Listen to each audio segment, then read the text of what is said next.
Halo, selamat datang di channel Belajar Trading Kripto.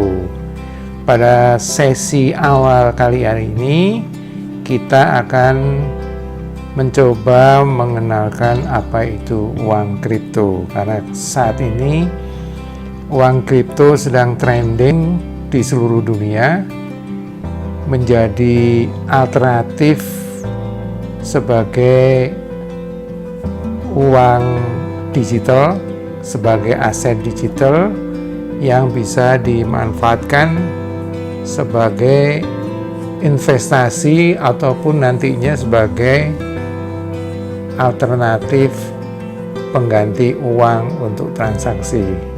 Untuk kali ini kita coba mengenalkan apa itu uang kripto. Jadi uang kripto adalah aset digital yang ditransaksikan secara online melalui jaringan internet dengan menggunakan teknologi kriptografi yang tujuannya adalah untuk keamanan transaksi. Jadi uang kripto itu secara intrinsik dia aman terhadap kemungkinan hacking dari para hacker karena mempunyai teknologi kriptografi untuk tujuan keamanan dari uang kripto itu sendiri. Jadi kalau kita lihat apa itu sebenarnya kriptografi, jadi kriptografi itu sebenarnya adalah semacam algoritma dalam sistem komputer untuk mengubah informasi yang biasa menjadi teks yang kompleks, yang susah untuk diartikan secara biasa karena ini sangat kompleks.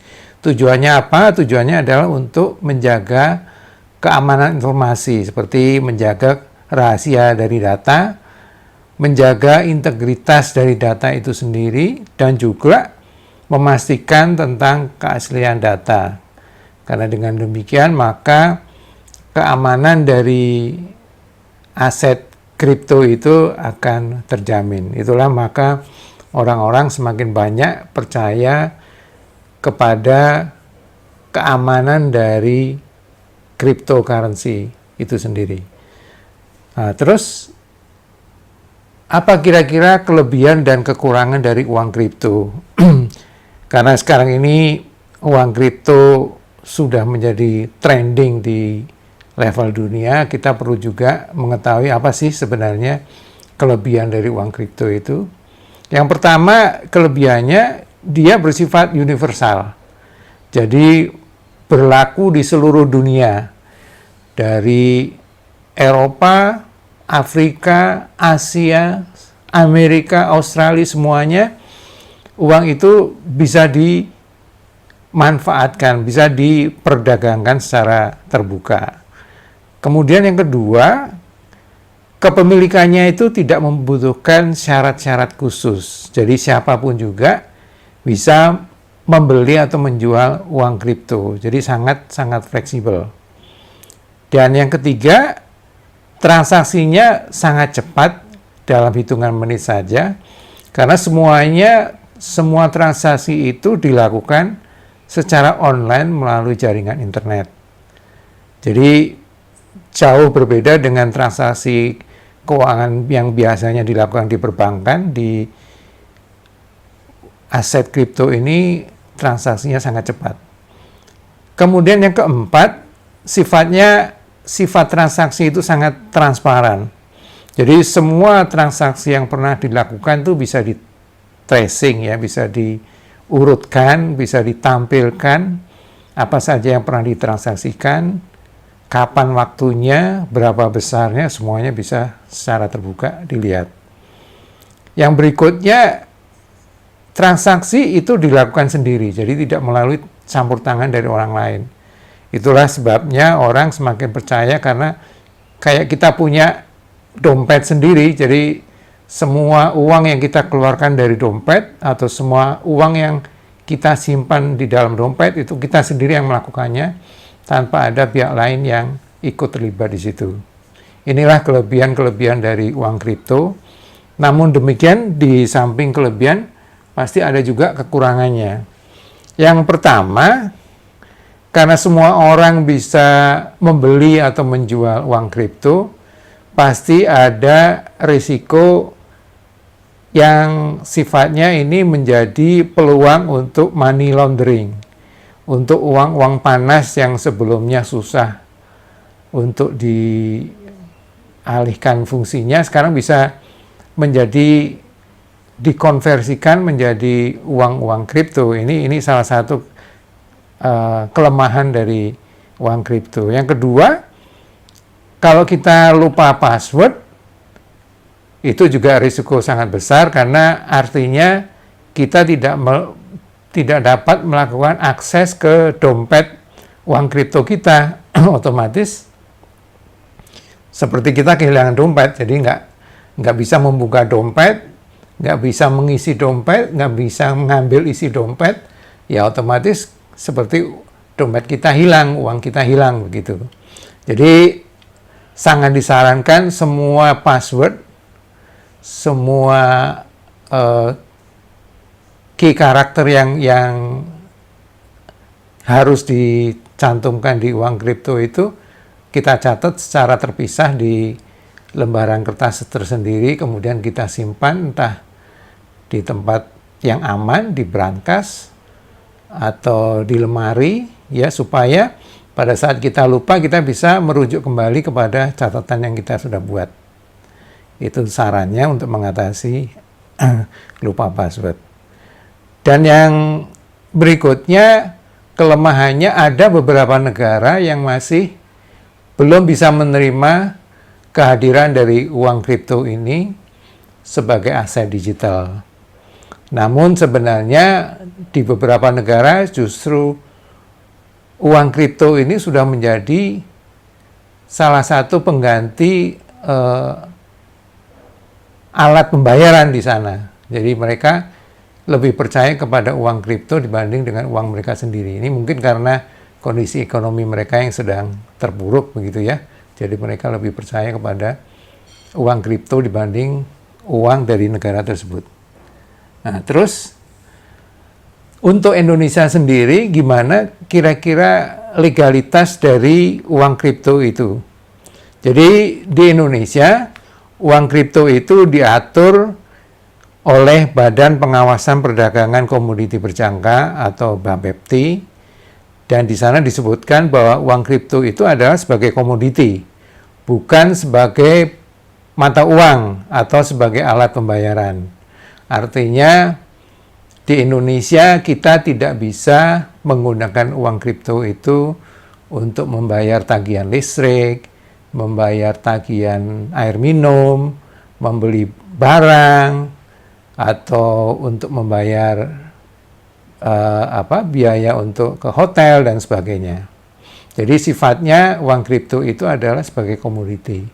Artinya seperti emas, uang kripto itu bisa diperdagangkan, bisa dijual, bisa dibeli gitu ya, tapi tidak bisa dipakai sebagai alat pembayaran, begitu. Ya, karena dia sifatnya adalah komoditas, maka uang kripto itu diperdagangkan di bursa berjangka. Dan di Indonesia itu sudah ada 13 perusahaan yang terdaftar di BAPEPTI sebagai pedagang uang kripto. Jadi sudah cukup banyak perusahaan-perusahaan yang membuka diri sebagai pedagang uang kripto. Makanya disarankan kita membeli uang kripto itu atau menjual uang kripto itu melalui salah satu dari 13 perusahaan tersebut. Dan saat ini sudah ada sekitar 229 mata uang kripto yang diregulasi oleh BAPEPTI untuk diperdagangkan di Indonesia. Jadi untuk teman-teman yang ingin membeli uang kripto, khususnya yang untuk uang kripto yang beredar di Indonesia, disarankan membeli melalui jalur perusahaan yang sudah terdaftar dan memilih di antara 229 mata uang kripto yang sudah diatur regulasinya oleh BAPEPTI. Kemudian, bagaimana cara kita untuk investasi uang kripto secara aman? Yang pertama, kita harus memahami resikonya. Karena uang kripto itu sangat fluktuatif. Artinya perubahan harga itu naik dan turunnya sangat dinamis. Hari ini mungkin bisa naik tinggi sekali dan besok pagi bisa jadi dia langsung jatuh begitu ya. Jadi kita harus paham tentang risiko yang mungkin dialami oleh volatilitas dari uang kripto itu sendiri. Ini sangat high risk ya. Yang kedua, harus memahami jenis dan karakteristik dari uang kripto tersebut. Karena ada berbagai jenis uang kripto, contohnya seperti Bitcoin, Ethereum, Dogecoin, XRP, ya, dan lain-lain. Yang masing-masing itu sebenarnya punya karakteristik sendiri. Jadi seperti Bitcoin itu, karena dia mulainya itu jauh lebih awal dibanding yang lain, saat ini Bitcoin fondasinya sangat kuat sehingga menjadi salah satu acuan atau rujukan dari para pemain kripto tentang naik dan turunnya harga uang kripto secara general begitu ya. Terus yang berikutnya, kita harus memahami legalitas dari pedagang kripto. Jangan sembarangan kita membeli uang kripto dari perusahaan-perusahaan yang tidak terdaftar di Bapepti. Ya, oke. Lalu gimana cara kita membuat akun kripto? Ini contohnya ke Indodax, salah satu perusahaan trader dari uang kripto di Indonesia. Kita cukup mendownload aplikasi Indodax itu di Google Play untuk Android atau di App Store untuk iOS. Kemudian setelah di-download, kita pilih menu Register Now. Kemudian kita isi username, email, password, nomor telepon, dan jangan lupa juga baca terms and condition-nya supaya kita paham benar apa aturan-aturan yang dikeluarkan oleh Indodax. Lalu kita cek email yang dikirim oleh Indodax ke alamat email yang sudah kita daftarkan. Lalu kita klik aktivasi akun. Berikutnya kita buka aplikasi Indodax dan masuk ke akun yang sudah kita buat. Lalu klik profil untuk verifikasi data. Pastikan semua data yang kita masukkan itu sesuai dengan kartu identitas yang kita miliki. Lalu kita foto selfie dengan kartu identitas yang kita pegang di depan dada kita dan kita upload hasil foto tersebut. Lalu sekitar 24 jam maka Indodax akan melakukan verifikasi. Ya, itu tadi gambaran secara singkat mengenai apa itu uang kripto. Terus uang kripto di Indonesia diatur oleh siapa dan bagaimana. Kemudian perusahaan yang sudah terdaftar di Bapepti sebagai regulator, dan juga contoh untuk cara mendaftar akun kripto di salah satu perusahaan trading dari cryptocurrency. Mudah-mudahan bermanfaat dan kita akan nanti teruskan dengan sesi berikutnya. Terima kasih.